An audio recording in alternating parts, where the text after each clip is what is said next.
The following story has been brought to you by StoriesToInspire.org. I was told this story by the person it happened to. And this is what she says. She says, Rabbi, I was nicknamed by my friends the class goer. I knew every class in the community. I would go to this rabbi Shabbat morning, that rabbi Shabbat afternoon. Of course, I'd go to him, Sudat Shalishit. Tuesday night I went to this class. Wednesday night I went to that rabbi. Thursday night I went to this rabbi.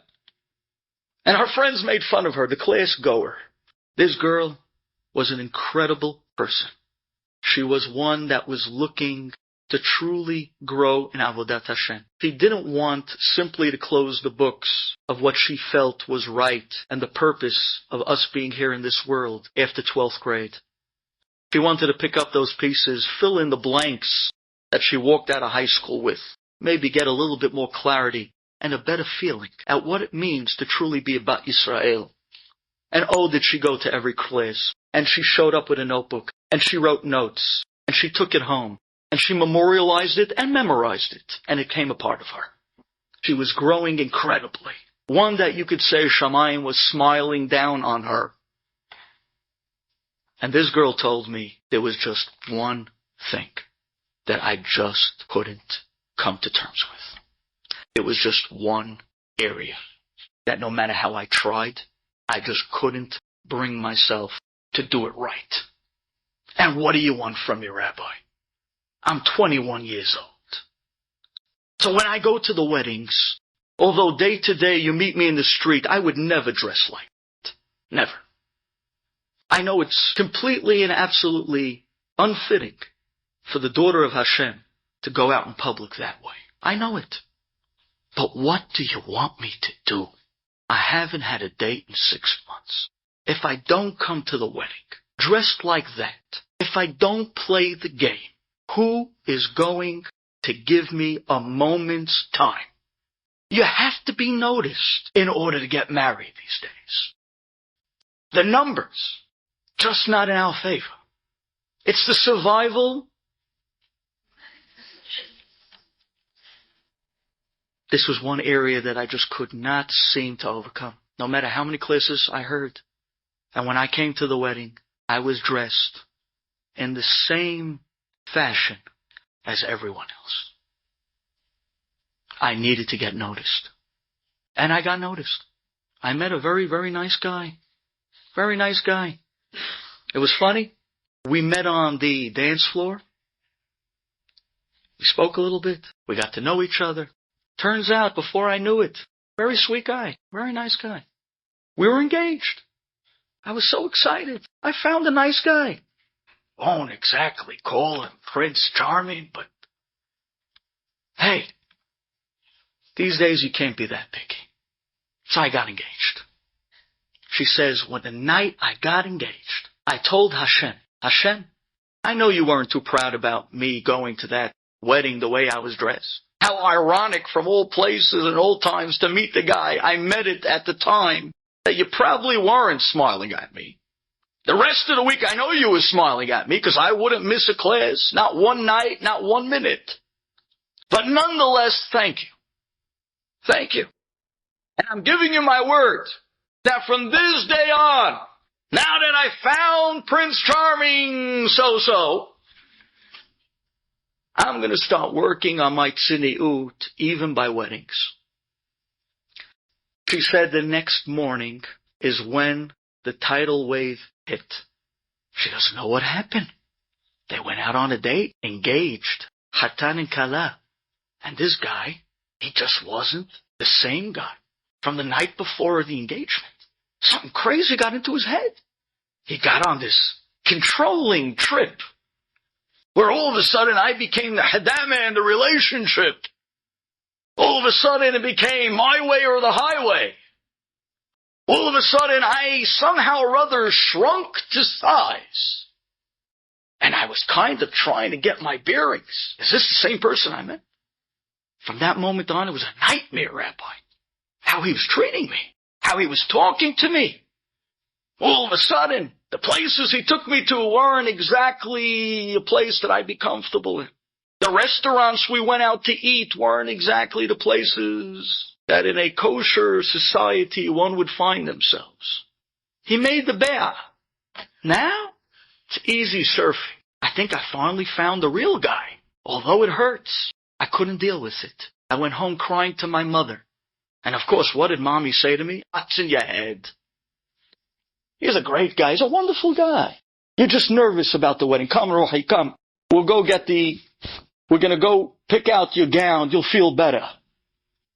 So we went to David's bridal. That night I came home feeling great. And the next morning, I called him up just to tell him about my gown. He didn't give me 2 minutes on the phone. And I was telling him about my gown. He didn't want to hear. He wasn't interested. And then when I asked him, how could you not be interested? He said, what do you mean? You're wearing it, not me. What a guy answer. She says it just was a nightmare. It was an avalanche. It got just worse and worse and worse.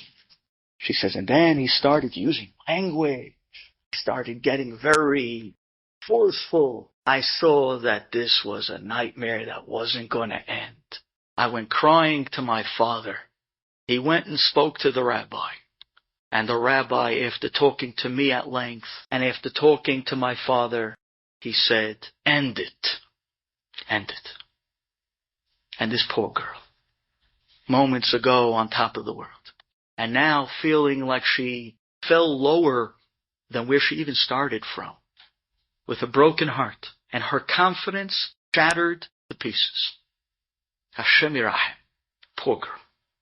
She came crying to the rabbi that night, and she said, Rabbi, I'm not going to live through this. I'm telling you, I'm holding by finding the nearest bridge. Please, give me some words of hizuk. So the rabbi sat down, and he started telling her words of emunah and bitachon. And then the rabbi told her, listen to me, I think it would be a good idea. Take off 2 weeks from work. You won't be able to work anyways for the next 2 weeks. Get on a plane to Israel. Go to the Kvarim. Go to the Kotel. Go to Rachel Imenu. Go pray your heart out. Ask Hashem for help. Go. There, people come back with tremendous hizuk. That's what you need now. So she got on a plane. And she went out to Eretz Yisrael for 2 weeks. And there she went to Rachel Imenu. And there she went to all the Kvarim and to the Gedolim. She was staying by an older sister of hers that was living in Israel. And that night, her brother-in-law comes home with a guy, and they're sitting and learning in the apartment. And her sister, she looks at her, she says, hey, you know. And the other girl, obviously, who sees the guy, she says, true. So, you know, the guy didn't leave yet, and as long as he's in Israel, but he's leaving in 2 weeks. His man is almost over. So they convinced him to speak to his parents, and he did. And the parents, wonderful idea. Why not? If the girl's there already, why not? So she extended her ticket for another few weeks. She began to date him there in Israel, a boy learning in Israel. In 2.5 weeks, she was engaged. She says, to compare the guy I got engaged to the first guy, is comparing Prince Charming to his horse. I thank Hashem every day. At the darkest moment, what this girl went through, and she felt this was it, life was over. There was no way out. And she cried out that night, Hashem, I took upon myself to be more tsanua, that instead of relying on me and my philosophy of the way a girl can get engaged, I'm relying on your philosophy and your help of the way someone can get engaged. The night that I took upon myself, she says, to be more tsanua, that was the night that the first relationship went down the tube. Because that was a relationship that was built on something that one should not look for. And it was that same night that it was decided in heaven that she was to go out for the hizuk and be able to meet the zivug amiti. Let's learn from this. In the darkest moments, there in the tzara is already embedded the Yeshua. Avraham Avinu. In the darkest moment, where is Am Yisrael going to come from? It's going to come from Yitzchak, only now. And only now will Rivka be born. These words have to carry us on the tremendous trials and tribulations that we carried in these days, the uncertainty, the darkness, the pain, the hurt, to know that Hashem is right there. Bitachon and emunah. There is nothing else. Thank you for coming. Enjoyed this story? Come again. Bring a friend. StoriesToInspire.org